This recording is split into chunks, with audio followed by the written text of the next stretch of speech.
Welcome to food and good channel. ఇవాళటి recipe వచ్చి mango పరమాన్నం అండి. ఎలా ప్రిపేర్ చేయాలో చూద్దాం. మనం పరమాన్నం ఎప్పుడు రెగ్యులర్గా చేసుకుంటాం, అలా కాకుండా మామిడి పండు వేసి చేసుకోవడం వల్ల చాలా బాగుంటుంది. దీనికోసం ముందుగా ఒక గ్లాస్ రైస్ తీసుకోవాలి, అర గ్లాస్ పెసరపప్పు వేసి మనం హాఫ్ అన్ అవర్ పాటు నానబెట్టుకోవాలి. ఇప్పుడు నానబెట్టుకున్న పెసరపప్పు రైస్ కుక్కర్లో వేసుకొని 3 విజిల్స్ వచ్చేంత వరకు ఉడికించుకోవాలి. మనకు ఉడికింది, మెత్తగా ఉడికిపోయిందండి. ఇందులో కొద్దిగా వాటర్ వేసుకోవాలి. అలాగే 1 కప్పు బెల్లం వేసుకుంటున్నానండి. నేను ఇక్కడ బెల్లం అనేది మీ తీపికి సరిపడా వేసుకోండి. ఇక్కడ బెల్లం అంతా కరిగిపోయిన తర్వాత ఇందులో ఒక మామిడిపండు గుజ్జు మొత్తం వేస్తున్నాను. నేను వేసేసి బాగా కలుపుకోవాలి. ఇప్పుడు మన మామిడిపండు గుజ్జు మొత్తం వేసుకున్న తర్వాత కలిసిపోయేలా బాగా కలుపుకోవాలి. ఇప్పుడు ఇది ఉడుకుతున్నప్పుడు ఇందులో 1 టీ స్పూన్ యాలకుల పొడి వేసి బాగా కలుపుకోవాలి.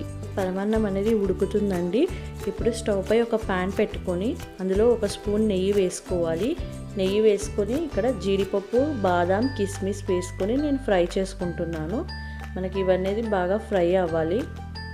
ఈ ఫ్రై అవుతున్నప్పుడు ఇందులో కొన్ని పచ్చి కొబ్బరి ముక్కలు వేసుకుంటున్నాను. ఇది వేసుకోవడం వల్ల టేస్ట్ అనేది బాగుంటుంది.